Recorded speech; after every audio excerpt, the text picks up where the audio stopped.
द्वितीय विश्व युद्ध 1939 से 1945 को मानव इतिहास का सबसे विनाशकारी युद्ध माना जाता है। इसने न केवल देशों की सीमाएं बदलीं, बल्कि लाखों करोड़ों इंसानों की जिंदगी को भी बर्बाद कर दिया। इस युद्ध के बाद केवल राजनीतिक और आर्थिक ढांचे ही ध्वस्त नहीं हुए, बल्कि सामाजिक और नैतिक मूल्यों का भी भारी पतन हुआ। द्वितीय विश्व युद्ध के बाद जब दुनिया शांति की ओर बढ़ रही थी, तब लाखों जर्मन महिलाओं ने अपने जीवन के सबसे भीषण और भयानक अनुभवों का सामना किया। एक ऐसी त्रासदी जो आज भी इतिहास के पन्नों में गुम है। क्या हम सच को जानने और उससे सबक लेने के लिए तैयार हैं?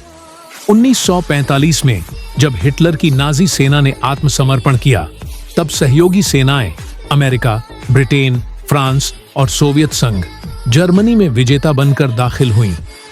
सोवियत रेड आर्मी ने जर्मनी के पूर्वी हिस्से और बर्लिन पर कब्जा किया। सोवियत सैनिकों के मन में जर्मन सैनिकों द्वारा रूस में किए गए अत्याचारों की यादें ताजा थीं। जब वे जर्मनी पहुंचे तो उन्होंने बदले की भावना से महिलाओं को निशाना बनाना शुरू कर दिया। यह बदला इतना क्रूर और असंवेदनशील था कि उन्होंने सामान्य नागरिक महिलाओं, वृद्धाओं, बच्चियों, ननों, किसी को नहीं बख्शा।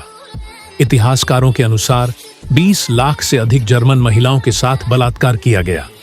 अकेले बर्लिन में अनुमानतः 1 लाख बलात्कार की घटनाएं हुईं। कई महिलाएं बार बार बलात्कार का शिकार हुईं। एक दिन में 5 से 10 बार तक।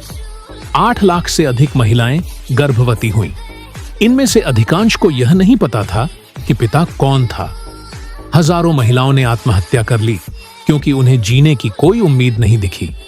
8 साल की बच्चियां से लेकर 70 साल की वृद्ध महिलाएं भी बलात्कार का शिकार बनी। गर्भवती महिलाओं को भी नहीं छोड़ा गया। ननों, शिक्षिकाओं, नर्सों, यहां तक कि मानसिक रूप से बीमार महिलाओं को भी निशाना बनाया गया। बहुत सी महिलाओं को घरों से घसीटकर बाहर लाया गया और उनके सामने उनके परिवार को मार दिया गया। सामूहिक बलात्कार के बाद कई महिलाओं को मार दिया गया या जिंदा जला दिया गया। कई महिलाएं बीमार पड़ गईं। गोनोरिया, सिफिलिस जैसी यौन बीमारियां आम हो गई थीं। सोवियत सेना द्वारा हुए बलात्कार सबसे व्यापक और क्रूर थे। अमेरिकी और ब्रिटिश सैनिकों द्वारा भी बलात्कार की घटनाएं हुईं, लेकिन संख्या में काफी कम थीं। फ्रांसीसी सेनाओं में विशेष रूप से मोरक्कन सैनिकों गूमियर्स द्वारा की गई हिंसा प्रसिद्ध है, खासकर इटली में, लेकिन जर्मनी में भी ऐसी घटनाएं दर्ज हुईं। बहुत सी महिलाओं ने अपनी कहानियां कभी किसी को नहीं बताईं। वे आजीवन चुप रहीं। बलात्कार के बाद कई महिलाओं ने आत्महत्या कर ली। खासकर बर्लिन में हजारों महिलाओं ने जहर खाकर, फांसी लगाकर या पानी में कूदकर जान दी। कई महिलाओं ने अपनी बेटियों को छिपा दिया या खुद के हाथों से उनकी हत्या कर दी ताकि वे बलात्कार का शिकार न बने। सोवियत सरकार ने बलात्कार की घटनाओं को झूठ करार दिया और पीड़ितों को प्रोपेगेंडा का हिस्सा बताया। स्टालिन ने खुलेआम इन मामलों को खारिज कर दिया। अमेरिका और ब्रिटेन ने कुछ रिपोर्ट्स प्रकाशित की, लेकिन वह भी सीमित थीं। युद्ध के बाद शांति बनाए रखने के लिए इन घटनाओं को जानबूझकर दबाया गया। बलात्कार के अपराधियों में से अधिकांश को कभी सजा नहीं मिली। कुछ सैनिकों को अनुशासनात्मक कार्रवाई का सामना करना पड़ा, लेकिन वो बहुत ही सीमित और औपचारिक थी।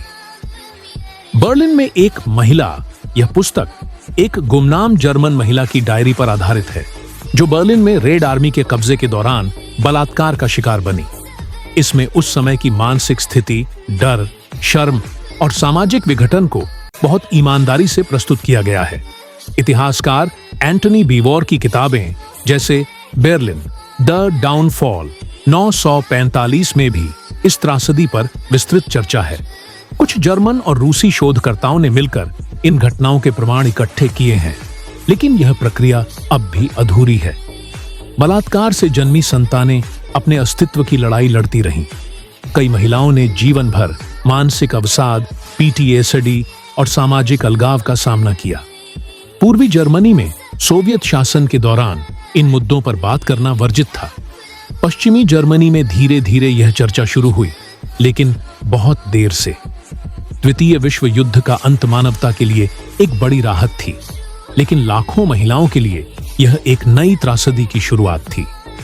जर्मनी में हुए बलात्कार केवल यौन हिंसा नहीं थे, यह एक सांस्कृतिक, मानसिक और मानवीय नरसंहार था।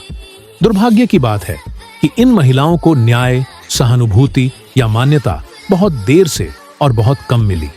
इन घटनाओं को याद करना केवल इतिहास को समझना नहीं है, बल्कि यह सुनिश्चित करना है कि ऐसी त्रासदी दोबारा न हो।